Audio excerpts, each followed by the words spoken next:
we go. All right. So we're now already on the third week of our lessons doing portraits. This week, I thought we'd start to introduce a bit of colour. So we first of all learned about the proportions, and we learned about how to use a grid to do a drawing, and we did pencil. Last week we were looking at mark making and pen. So we're using a rollerball pen, which creates a different mark to, say, a biro that we've perhaps used in previous lessons.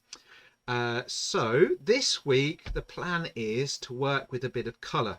So I've asked if you've got inks, you could bring some inks along. I've got some Winsor and Newton inks just here. If you haven't got those, watercolour will work well too. So I've got this very dirty pack of watercolours just here as well. There she is, there's Eve. Let her in. There we go. Right, so you can use either of those things, or indeed any media that is wet and has a transparency to it. So in other words, you'll be able to see through to your drawing as you're working. Okay, so we'll have a look on the wall, because I posted a couple of drawings that I did like ages ago, just to show you the kind of thing that we're aiming for. So we'll go over to the old desktop over here. So if you remember, we were looking at these sorts of techniques last week. So it was, let's just get that on the top so I can get it bigger. There we go. So it was using lots of mark making, lots of cross hatching, loads of dots and scribbles and things, and then building those layer upon layer to create the tone and the texture of the subject that you're looking at. And there was the little photograph just below that went with that one. Okay, and over here we've got an artist whose name is Noel Badges. I found him today on the internet because I thought there must be someone who's done some stuff like we're looking at the moment. How do you spell it, Jane? Badges, B-A-D-G-E-S. Thank you. And it's actually Noel Badges Pugh. Okay. Pugh. Yeah, Pugh. So quite a name, but I thought this was yeah. So I thought this was quite interesting just here, because look, we've got lots of the mark making that we've been doing, but we've also got some colour on there. So I quite like that one, but the one I first saw that attracted me to perhaps think about showing you this evening is the colour one just below it, just over here. So we can see lots of different mark making and lines. There's even a bit of blue been put back over the top for the eyelashes. So it's quite experimental. There's some unusual colours in there that you can perhaps you could try out yourselves. Or just using unusual colour on the picture could be an interesting way to work. So that brings me over to what I did. This was like these are from my sketchbook. So a few years ago, I just decided I wanted to have some time each day just to do a little bit of drawing. I kept this drawing diary sort of thing, and I wanted to do a character. So an unusual character. So I've got this cheeky chappy over here, and the way I've started this one was I created the background colours before I started working back over with the pen and stuff. So you can see here some broad brush strokes. You can see them most clearly on his head and through his eyes and stuff like that. And then I drew back over the top with the pen. I think this was actually a brush pen, and then down here I used some sharper marks with a different kind of pen. You'll also notice some white areas. So because you've created a background colour, obviously your highlights aren't going to be there as they naturally would be on a white piece of paper. So you can use a pen over the top, or a pencil, or a colour pencil, to add in some of the highlights afterwards, and it does really work to bring the image to life a little bit as well. This is my favourite artist ever. I just find him really interesting, David Hockney. while he was in Normandy during lockdown. So I saw this picture in the newspaper and I just wanted to have a go at sketching it out. So I sketched it out in pencil, which is what I'm hoping we'll do tonight. And then I went over and worked over the whole thing with my rollerball pens, which is what we've been using, or uniball pens. The nice thing about them, they're not completely waterproof, but you can paint back into these and have a little bit of fun doing that. So the drawing that I did last week, I've started to add a little bit of colour to. So we're going to have a look now at what I mean by that. I'm not going to use conventional colours, and I'm going to suggest as well that you use a limited colour palette, particularly if you're going for the cheeky chappy look just over here. So I've got a little bit of orange, a bit of blue, and a bit of a kind of a pink colour in there. So perhaps 2-3 colours that are going to go together quite well will work particularly well for this, rather than using loads of colours. Or indeed, you may want to just use the colours you can see in the photo if your colour is in if your photo is in colour. Sorry, wrong way around. Right, okay, so over to the desk. So this is the drawing that you watched me do while you were working away last week. So I worked into it with the rollerball after drawing it out, first of all in pencil. I hope you can see that okay. I'll just zoom in a little bit. So it's from this photo over here, and then after I'd drawn it out, I started to apply all the mark making that we've been exploring. And I talked a little bit about loosening up as well, perhaps doing some marks that you've not done before, scribbly stuff to get it a bit expressive, so it's not too tight when you're doing it as well. So with this one, I just thought I'm just going to add some colour to it and use the lines that are already there. So I got a little bit of pink and a touch of orange. So I think this is my orange just here. Yes, my orange. Now, the nice thing about the Winsor & Newton inks is that you can add, what was it? Pink, wasn't it? Pink and orange. Is that you can add water to dilute them and make them lighter as well. I'm working over my drawing, so I want to be a little bit cautious about using too much water because I don't want it to bleed too much. And when I say that, I mean the ink that I've got on the page already. So let's just put that over there a little bit so you can see. So I'm going to perhaps use the pink here to add in some of the darker tones on the face. And you'll notice I'm doing it really loosely. So I'm not being too precious about it. Now, you may find this quite tricky because obviously some of you will have spent a lot of time working on these pictures, and now just to do something like add loads of colour on top really randomly is quite scary. For me, it's not so scary because I'm not feeling too precious about the drawing. I see it as an experiment in trying something new out that's I haven't done before. So I'm just gonna be putting on some colour over the top of this and see what happens. So you can probably see some of the colours are running a little bit, so it ends up going a little bit grey. Look, you can just see that around the top there. So I'm going to use more of a watered down colour on the top of the head. And then when this is dry a bit later, I'm going to come back in and put some highlights back over the top. And I could bring in another colour if I wanted to tone these colours down a little bit. So perhaps a bit of brown or even a touch of blue. If I had a blue, but I can't find it. So today, when you start off, I suggest starting off by using a grid so that you can get the basic shapes of your portrait in nice and quickly. It's going a bit pinker around here.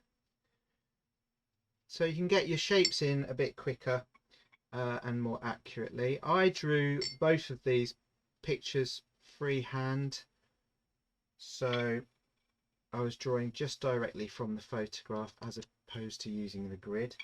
But I do recommend using the grid if you've not done many portraits, especially.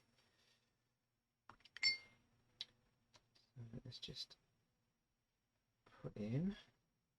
So colours in a portrait can be an expression of emotion and feeling, as well as you know, like there's artists like Picasso have used blues and colours to express his feelings at a time of grief, and then in a time of more optimism and happiness used much more colours that are a bit more rosy coloured. Oh gosh, it's going a bit it's bleeding a little bit now.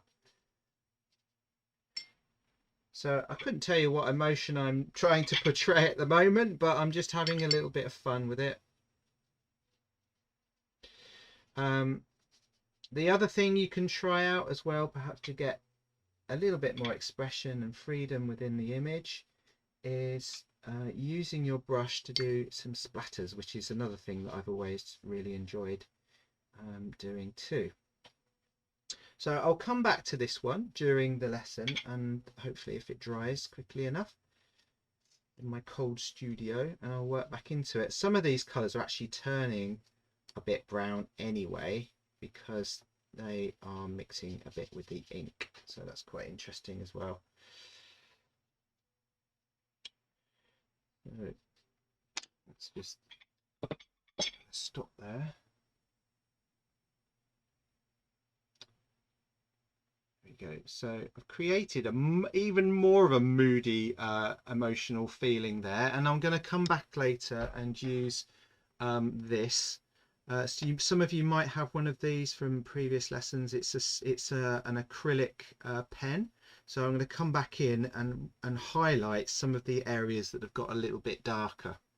Okay, now I'm going to turn that over and take you over to the next one to try out. So this one, I've sketched this one out earlier. It's this fellow here with a giant beard, and again I'm going to use like I did with the other picture you saw earlier, and the advantage here is that we won't have the pen on there already. I'm going to put the pen on after it's dry as well, so I'm hoping to use a little bit of this purple.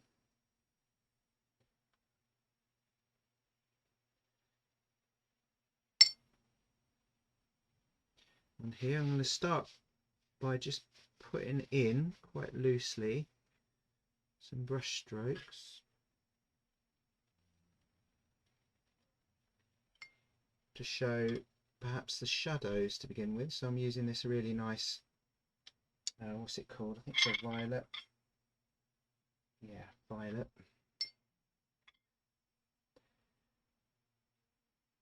So as you can see, I can still see my drawing underneath, which means when I come to adding some of the pen marks later, they'll start to really pop out on top of the image. So try not to go too dark with your colours.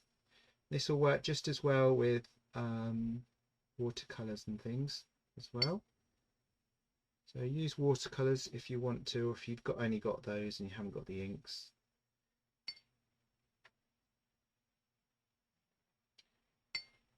There we go.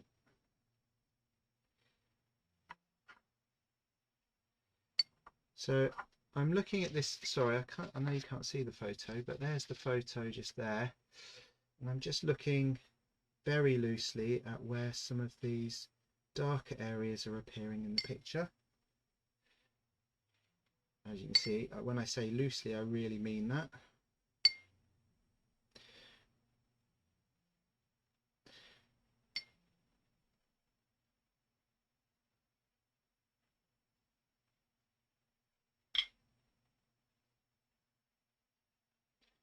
And then I'm going to bring in a second colour as well. And then hopefully, I've got my heater on, it'll start to dry and I can start drawing on top. Now, if you've got a drawing underneath, obviously a pencil one, and you've got it there already drawn, the brush strokes aren't going to be too distracting because you've already got something to work from. So it'd be more distracting, I suspect, if you've got a background already and then you want to start putting the drawing on.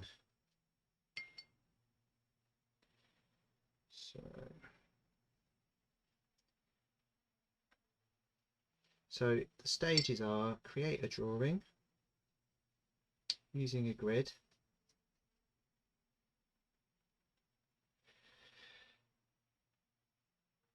and then start to apply some inks on the top. I think I'm going to go for orange again, actually. Nearly dipped my brush in my tea. I think that's a good skin colour. Yeah. Perfect, actually, you're right.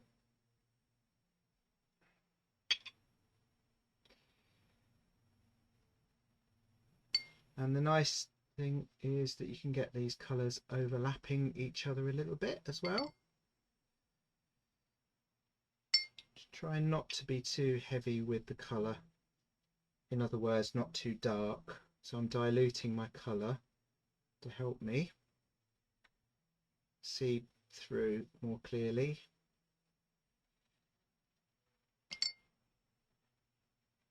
And not to over saturate with colours.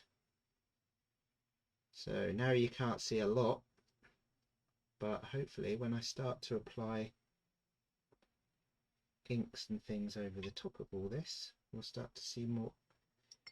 Gosh, my water now looks like cold tea, which is even more confusing anyway. Right. Now the other thing I mentioned was splattering. So let's try a little bit Jamie, that's really worrying. What, splattering or? No, the whole thing. Right.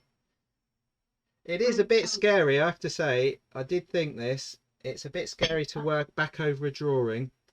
A bit if I tell you what though, if you do find it easier, create your background first and then draw over. You may find that easier. I'm just thinking about how perhaps I would go about it, but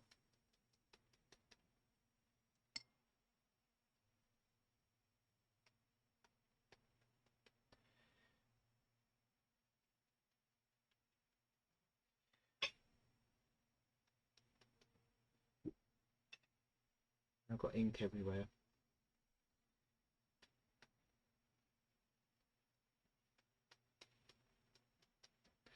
Right.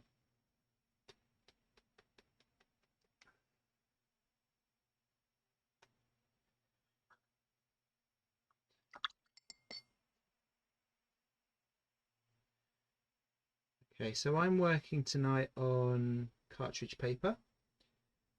So with cartridge paper, and you'll know this from experience if you've used it before, it's not watercolor paper, so it will saturate quite quickly. The ink and things, wet media will go in there quite quickly. So don't overwork your paper, in other words. Just get a background in.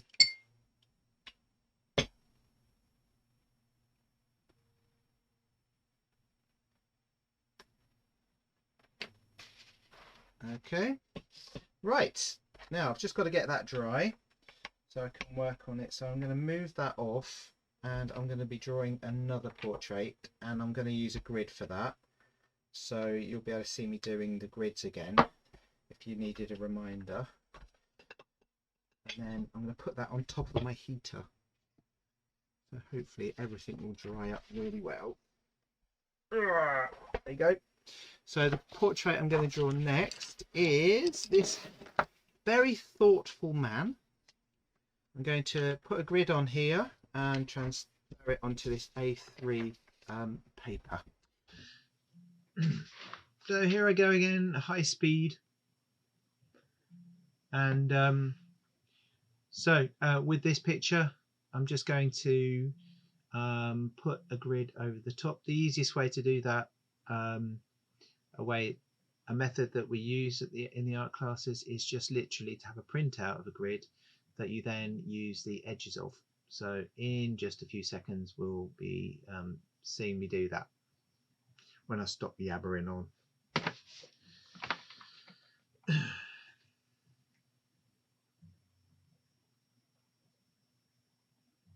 So here we go, here's the grid, and you can see it's divided into small triangles as well. That helps to divide each square on the grid as well. So I've just cut it out and I mark out the edges of the grid, then join up those edges, or the edges of the square, the points of the square, and then do exactly the same thing on the piece of paper. But I try to keep these lines a little bit lighter so that they can be removed later if I need to.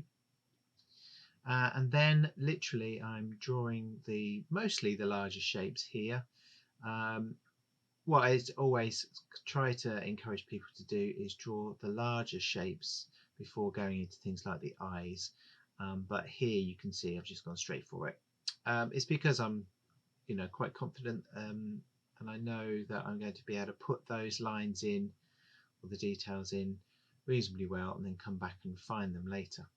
So I'm talking just there about how you can draw from corner to corner on each square, going diagonally across at 45 degrees, and then you've got more points then within each square to work out where those details are going to be. So I don't take this drawing too far this evening.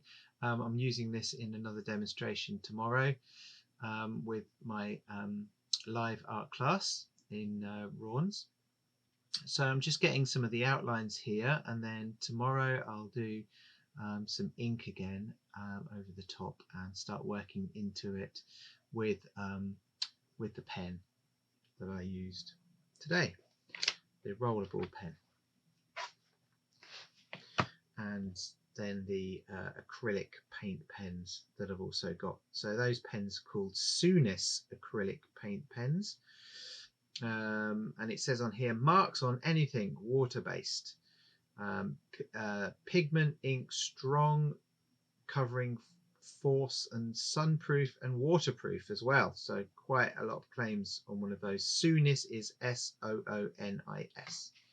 And you can see me here looking closer at the rollerballs. Those rollerballs were Chinese, I think. The rollerballs you normally buy would be Japanese Mitsubishi ones, which are really lovely to use. When I put the ink on top of this one, the ink did run quite a bit. So a waterproof pen could be good if you don't want that to happen. I didn't mind it too much. What I was going to do is just work into it until I revealed what I was after. But if you want a much finer effect, like the next drawing I'm going to do on this video, then the thing to do is to create your background first over the top of a light sketch or drawing, such as the one that I drew a few minutes ago, and then do your pen and your highlights back over the top. So here somebody just wanted me to do a little bit of a demo on just how to get started with drawing a portrait freehand. And you can see me using the pencil here to measure different elements to get the distances right. So they're from eye to eye on the front of the face, gave me the distance to the other ear across there as well. And then obviously back to our portrait of Mr. Grumpy. He's a grumpy fella. So here I just went for it really and experimented with the pen. It's quite nice putting these squiggly lines around the outside of the face to give the sense of movement, and also to hatch in some highlights back over the orange and purple. It's quite nice. You get some of the colours coming through there, and I'm able to have a bit of freedom with the mark making and just push myself a little bit more. There are still things I want to do with it, but actually it's looking all right. It was good fun in the end, and it was something unexpected as well. But this is great, you know. It's about exploring techniques and coming up with new ideas, which is a little bit of what we're doing here by adding colour and then highlights with a white pen. You can use a colour pencil if that's going to be if you haven't got a pen at all, but these white pens are available in most places. Some inks with some of these pens will fade quite quickly after you've used them as well, which can be a bit of a pain. So these acrylic ones seem to work very well indeed and maintain their colour, whereas some don't and they fade. So here I slowed the video down a little bit so we could have a closer look at how I build in the tone and shadow on this this portrait of this man with the beard. So earlier on in the day I sketched out the outlines freehand using the same sort of principles as we saw before, drawing the shape of the head, drawing construction lines to work out where things are going to go, and then gradually building my knowledge of the shape of the nose and the face, etc., making adjustments as I went along, refining it a little bit. And now I've added that colour over the top, as you saw earlier. I'm now really focusing it in on the shapes. Reasonably pleased or confident about where I've placed everything, so I can now focus in on some of the details using the pen. I do use the pen sparingly to begin with, or cautiously, so that I can make some marks. I can start adding in some tone even with one of these rollerball pens, but I'm still going in cautiously, and then I can go in more heavily as I start to see things working or going the way I want, or if I need to adjust things, I can add a few more marks just to slightly shift things over or whatever I need to do. So we're doing the same here on the other eye, and I start to spot a few things here with the cheek, I think it was. You'll see me just changing the cheek line. Sometimes I see people struggle with that little bit over there. You can make it too big, too small, too wide, and it's a possible thing that you get it slightly out over there where the just underneath my hand, but you can make adjustments and refine things as you move into the next stage of the drawing with the pen in this case.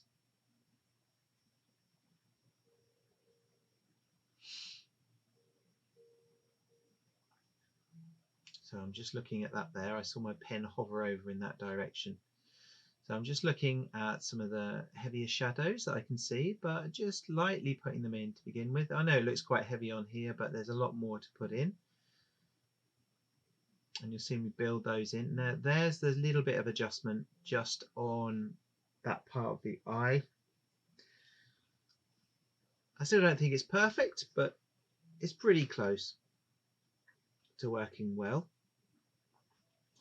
So here we go, putting in some heavier shadows, and I really enjoyed doing the guy's moustache because the hair kind of sweeps down and curls around, so you'll see me putting that in a little while too. So you can see there's quite a bit of shadow on the nose, and I've just put in dots and stipples and little lines just to sort of work those, just to see, oh yeah, is this going to work? Is it going to be how I want it to be, etc.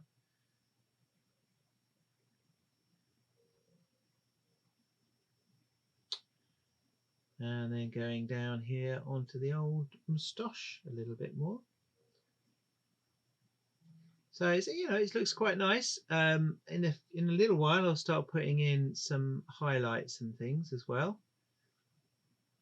Just looking at the hairs around the side there, just under his cheek. And it's nice to really, for me, I really enjoy, you know, the sketching part of it, but then the slowing down and being a bit more kind of meticulous in the way that you examine the face.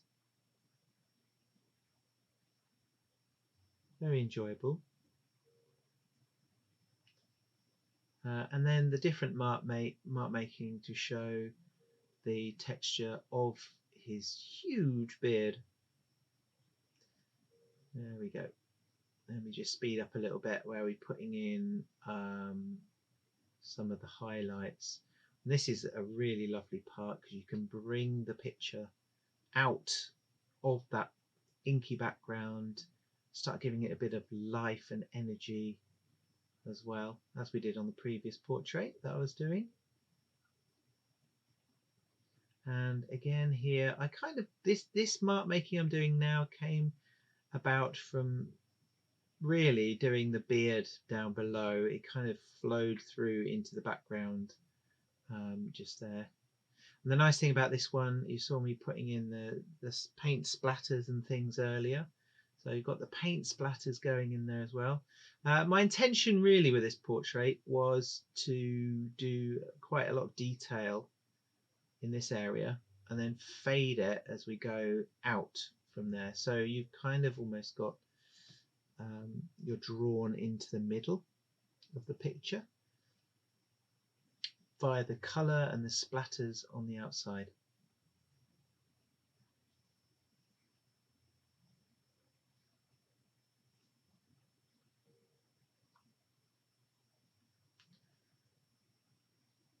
So it's a lovely, simple way to work and an interesting way to start adding colour into a drawing like this. Have a certain amount of unpredictability in as where the colour will actually end up going. I have chosen where the colour is I wanted the colour to go in some cases, but in other cases I've kind of been quite loose about it. You saw me put the colour in earlier. I just kind of went for it in a sense without being too precious about things and just trying to enjoy the process of putting the paint down and then working a very different way, being much more intricate and careful, but still maintaining this kind of loose mark making feel. So I hope you've enjoyed that, and we'll be back next time for another lesson. So thanks very much, everybody. I think my puppy's on here in a second. Maybe not. Thanks then. Bye.